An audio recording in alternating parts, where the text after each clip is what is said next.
Hello bull trackers दोस्तों, इस Monday को ट्रंप ने ईरान को धमकी दी कि वो उसे ब्लो अप कर देंगे। नतीजा निफ्टी में 500 पॉइंट का फॉल हमें देखने को मिला।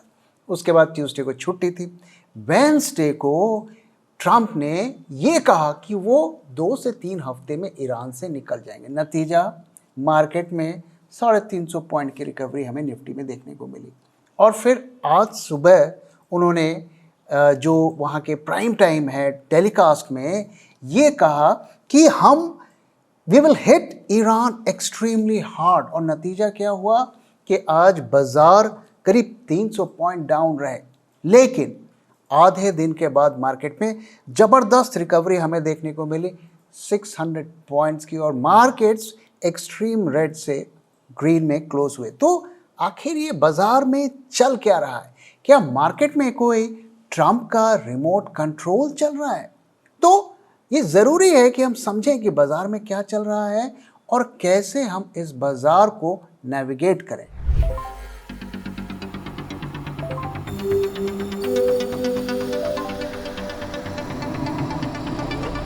जब मार्केट की हो बात, बेटर आस्क बुल ट्रैक।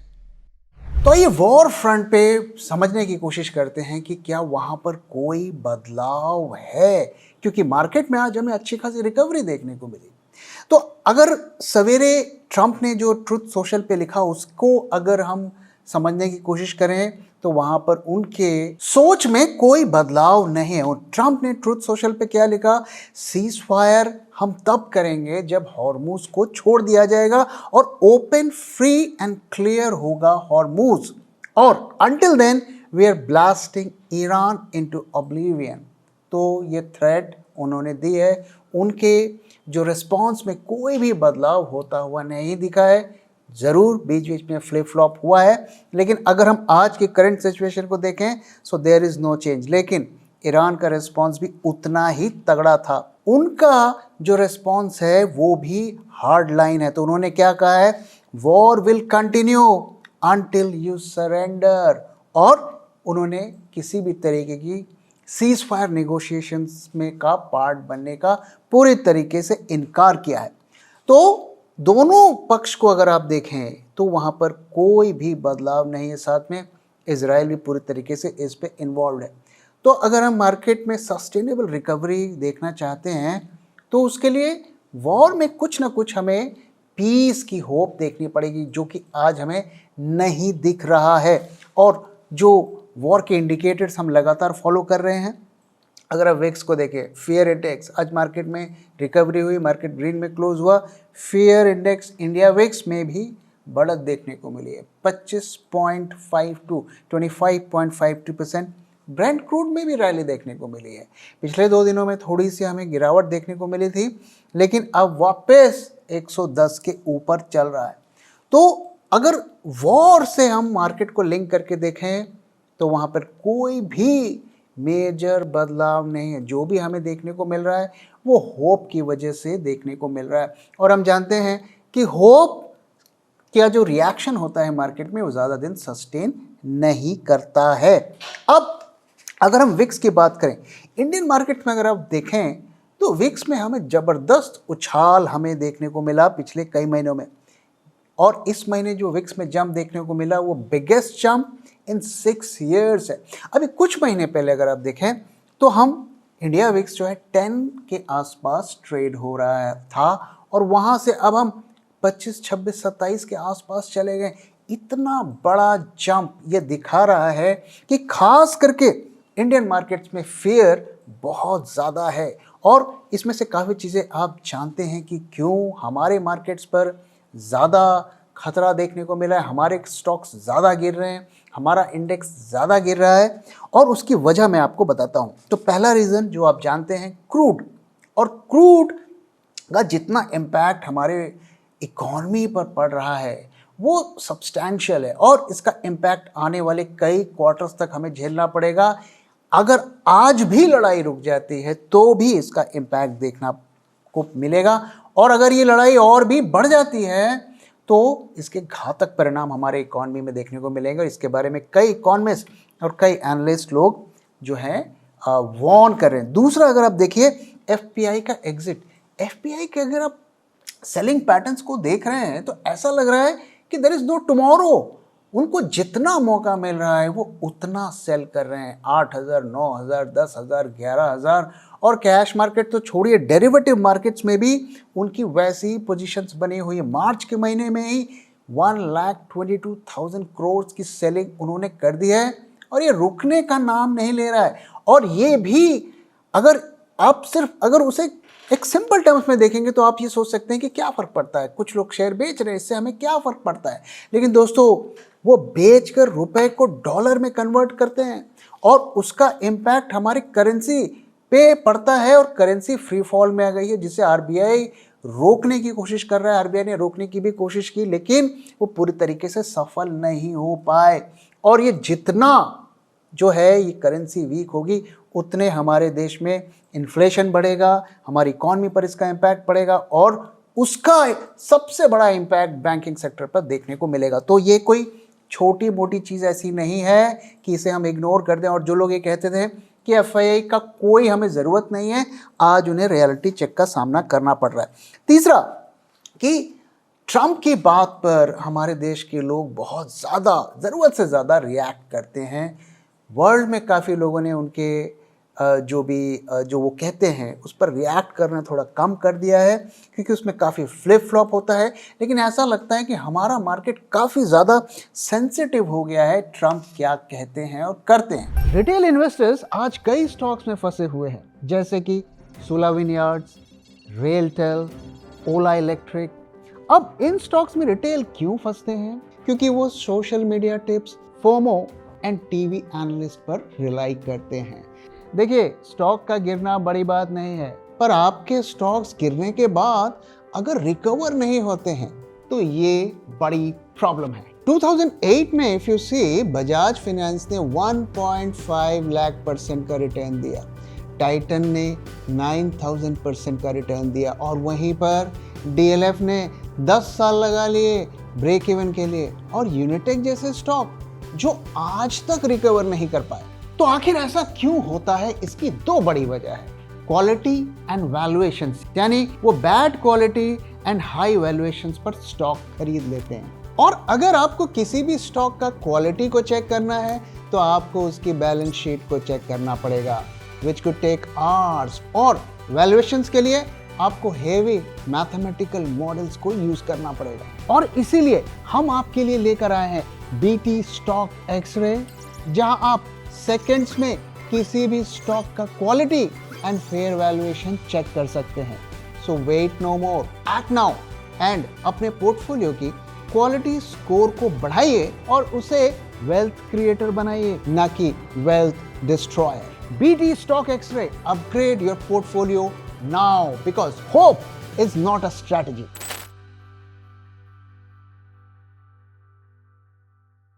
और बाजार ऐसा लगता है उनके रिमोट कंट्रोल से चल रहा है और जो वो कहते हैं उसी पर बाजार भी रिएक्ट करता है। अगर द वीक की अगर हम बात करें, उन्होंने काफ़ी एक इंटरेस्टिंग ऑब्जर्वेशन लिखा है। तो उन्होंने कहा है Indian markets are acting like a sine wave. जो लोग मैथ साइंस पढ़ते हैं उन्हें पता है साइन वेव क्या होता है। Directly coupled to Trump's mood swings. तो जैसे जैसे उनका मूड स्विंग होता है, कभी वो अच्छी बात बोलते हैं, कभी बुरी बात बोलते हैं, तो अमेरिकन मार्केट्स भी उस पर रिएक्ट करते हैं, लेकिन वो उतना नहीं रिएक्ट करते जितना हमारे मार्केट्स करते हैं। तो ये भी हमें समझने की ज़रूरत है। साथ ही दोस्तों, एक और चीज़ जो हमें जानने की ज़रूरत है कि 2 साल पहले मार्केट्स जहाँ थे आज वहीं आ गए। यानी कि पिछले 2 सालों में जो लोग चीख चीख कर बुलिश हो रहे थे और इंडिया ग्रोथ स्टोरी और इंडियन मार्केट और तरह तरीके की बुलिश नॉइसेस बता रहे थे, वो आज वहीं पर हो गए। यानी कि 2 साल में आपने जितनी एनर्जी वेस्ट की उछलने में और जितना स्टॉक्स में पैसा लगाया वो ज़ीरो हो गया। यानी कि अगर आप 2 साल वेट करते तो अभी आपको वही रिजल्ट मिलता, शायद उससे अच्छा रिजल्ट मिलता जो पहले मिलता है। इसीलिए दोस्तों, हम बार बार आपके साथ ये शेयर करते हैं कि हमें स्टॉक की वैल्यूएशन के बेसिस पर इन्वेस्ट करना है, न्यूज़ के बेसिस पर नहीं, फोमो के बेसिस पर नहीं, मार्केट कहाँ जा रहा है उसके बेसिस पर नहीं, लिक्विडिटी के बेसिस पर नहीं, एफआईआई के बाइंग के बेसिस पर नहीं। हमें अपना फोकस स्टॉक के क्वालिटी और उसके वैल्यूएशंस पर बनाए रखना है। अगर आपने पास्ट में गलती कर दी है तो भी आपके पास अभी टाइम है, अपने इस रैली का इस्तेमाल करके बुरे स्टॉक्स को आप निकाल सकते हैं और जो अच्छे स्टॉक्स हैं लोअर लेवल पर खरीद के उन्हें आप उसकी जो बाय प्राइस है उसे इम्प्रूव कर सकते हैं। तो ये मार्केट एक तरीके से आपको मौका दे रहा है। अब आइए एक और बहुत ही इंटरेस्टिंग चीज़ के बारे में बात करते हैं, आईटी स्टॉक्स। आईटी स्टॉक्स में आज कितनी हमें रिकवरी क्यों देखने को मिली? एक तरफ जहां पूरा बाजार डाउन था वहां पर बाइंग हो रही है। इनफैक्ट ये पैटर्न पिछले 2-3 दिनों से हमें देखने को मिल रहा था और आज अगर निफ्टी के जो टॉप गेनर्स आप देखें तो 3-4 तो उसमें आईटी सेक्टर के ही स्टॉक्स हैं। आईटी सेक्टर आज करीब 2.5% से ज़्यादा का अप है और सभी आईटी सेक्टर के स्टॉक्स ग्रीन में है। तो यहाँ पर क्या हो रहा है, आइए इसको समझने की कोशिश करते हैं। तो पहला तो डॉलर फ्री फॉल में आ गया है, मतलब रुपया डॉलर के अगेंस्ट में फ्री फॉल पे आ गया है। इसका बेनिफिट जो एक्सपोर्ट करते हैं उसे मिलेगा। अब अगर हमारी करेंसी 1 महीने 1.5 महीने में 3-4% वीक हो गई तो ये 3-4% का प्रॉफिट इनको मिलेगा। भले ही डॉलर टर्म में उन्हें ग्रोथ ना दिखे, रुपया के टर्म में तो मिलेगा ही। कंपनी के पास ज़्यादा रुपया आएगा और उसी के टर्म्स पे शेयर प्राइस रिएक्ट करेंगे।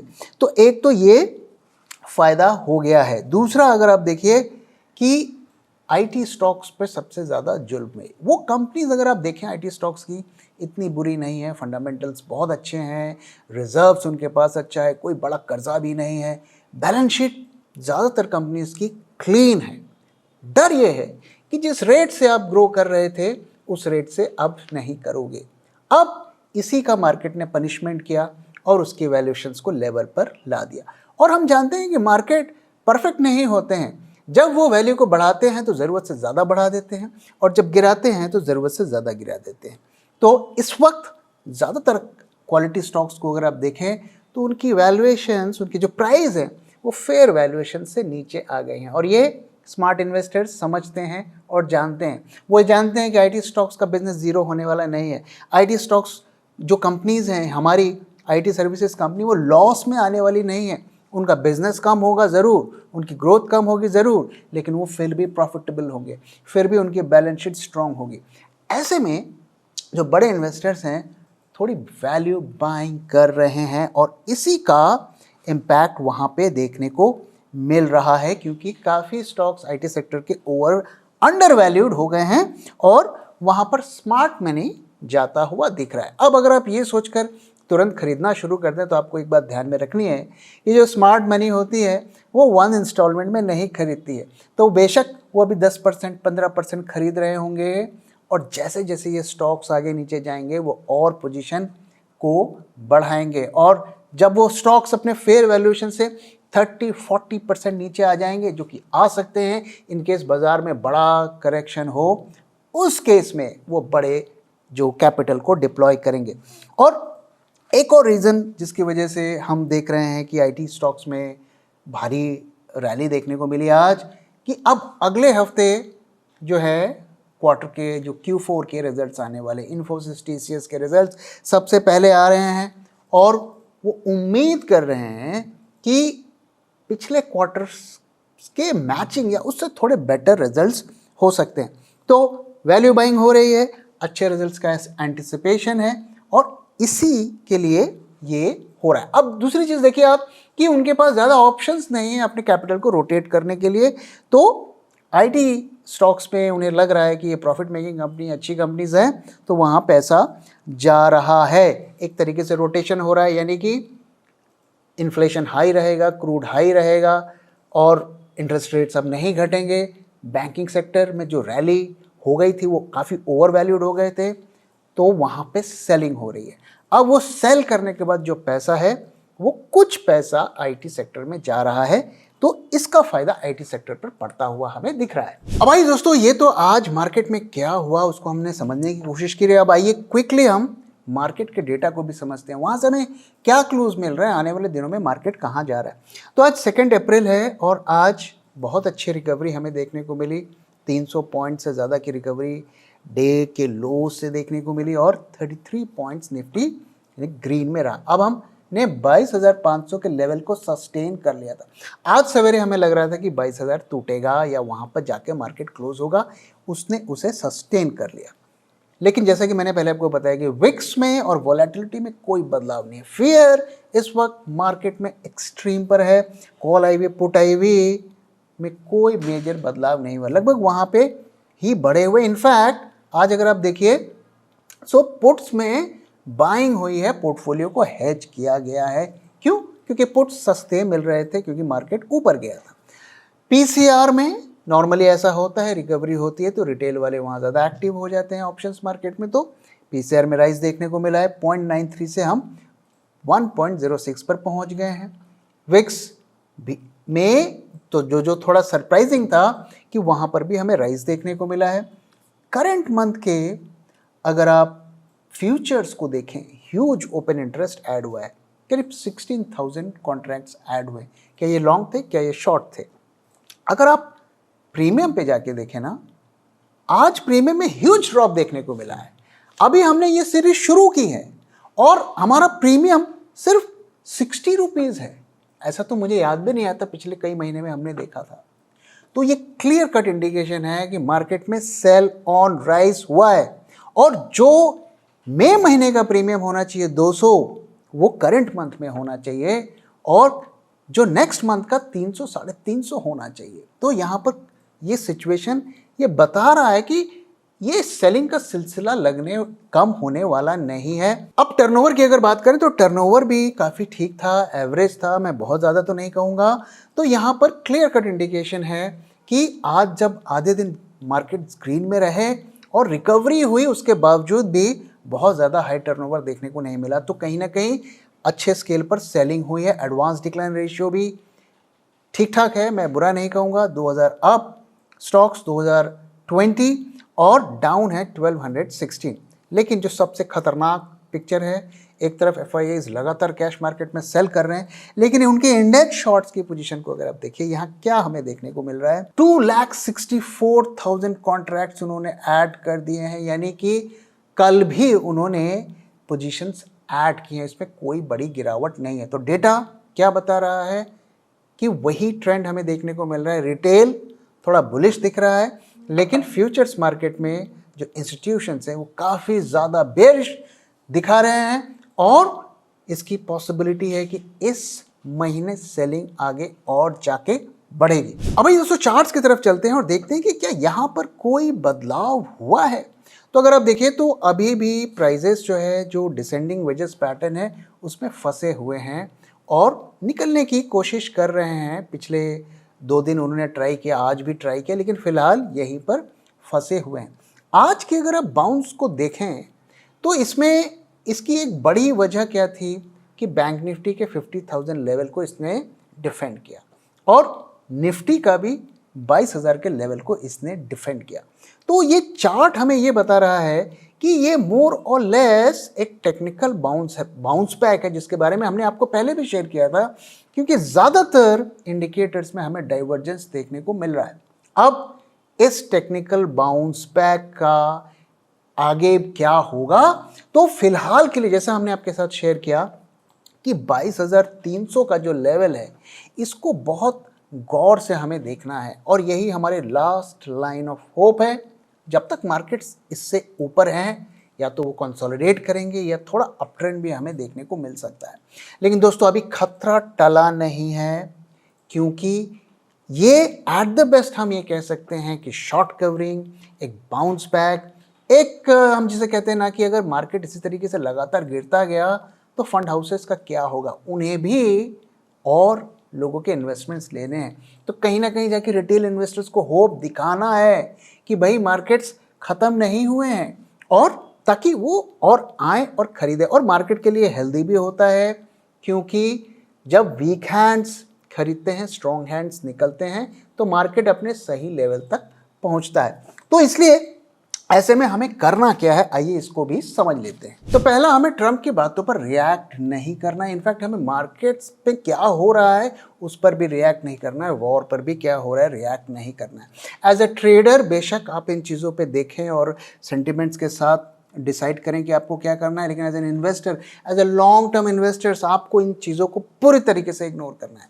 Just focus on the quality of stock, focus on the fair valuation. तो आपके पोर्टफोलियो में वही स्टॉक्स होने चाहिए जिनकी स्ट्रॉन्ग बैलेंस शीट है और आपके एक्यूमुलेशन प्राइस उसके फेयर जो वैल्यू है, जो उसकी फेयर प्राइस है, उसके आसपास होनी चाहिए। आपको बस इसी दो चीज़ों का ध्यान में रखना है। As a long term investors ये चीज़ें 3 से 5 साल में मैटर नहीं करती, लेकिन of course as a trader ये मैटर करती हैं। दूसरा कि सेक्टर रोटेशन को हमें थोड़ा समझना है कि कहाँ से स्मार्ट मनी निकल रहा है और कहाँ जा रहा है। उसको ट्रैक करेंगे तो उस सेक्टर में जो भी मूवमेंट हो रही है उसको आप चाहें तो शॉर्ट टर्म में ट्रैक भी कर सकते हैं। और तीसरा जो सबसे इम्पॉर्टेंट चीज़ है, एफपीआई पर वॉच बना के रखिए। इस मार्केट को एफपीआई चलाते हैं, दुनिया भर के मार्केट को एफपीआई चलाते हैं। वो क्या कर रहे हैं, जब तक उनकी सेलिंग नहीं रुकेगी हमारे मार्केट में सस्टेनेबल रैली हमें देखने को नहीं मिलेगी।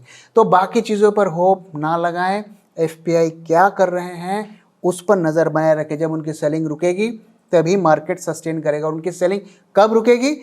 उनकी सेलिंग तभी रुकेगी जब मार्केट्स बहुत ही चीप लेवल पर आ जाएंगे और उन्हें लगेगा कि अब जो मार्केट डर्ट चीप लेवल पर आ गए हैं, तो वहाँ पर वो वैल्यू बाइंग करेंगे और वैल्यू हंटिंग करेंगे। और चौथा कि अप्रैल 6 का दिन हमें याद रखना है। ट्रंप ने जो एनर्जी इंफ्रास्ट्रक्चर को बॉम्ब करने का जो डेडलाइन को एक्सटेंड किया था अप्रैल 6 तक, वो हमें देखना है। उसके बाद क्या होता है, क्या कोई सीज फायर होती है या कुछ ये लड़ाई और भी ज़्यादा बढ़ती है और उसके बाद ही बड़े कैपिटल को हमें डिप्लॉय करना है। और सबसे बड़ी चीज़ ये है कि मार्केट हमारे पेशेंस को टेस्ट करेगा, लेकिन हमें डिसिप्लिन रहना है। हमने जो डिसाइड किया है कि हमें अच्छे स्टॉक्स को रखना है, फेयर वैल्यूएशन पर रखना है, उस डिसिप्लिन पर हमें अडिग रहना है। और अगर ये रैली आती है, मार्केट्स और भी यहाँ से जाते हैं, वो आपके पास शायद आखिरी मौका हो, एक गॉड सेंड अपॉर्चुनिटी हो जिसमें आप अपने बुरे स्टॉक्स को वहाँ से निकाल सके। तो दोस्तों इसी के साथ इस वीडियो को मैं यहाँ पे खत्म कर रहा हूँ। वीडियो कैसा लगा जरूर बताइएगा, अपना फीडबैक भी शेयर करना मत भूलिएगा। Thank you very much for watching and thank you for your time.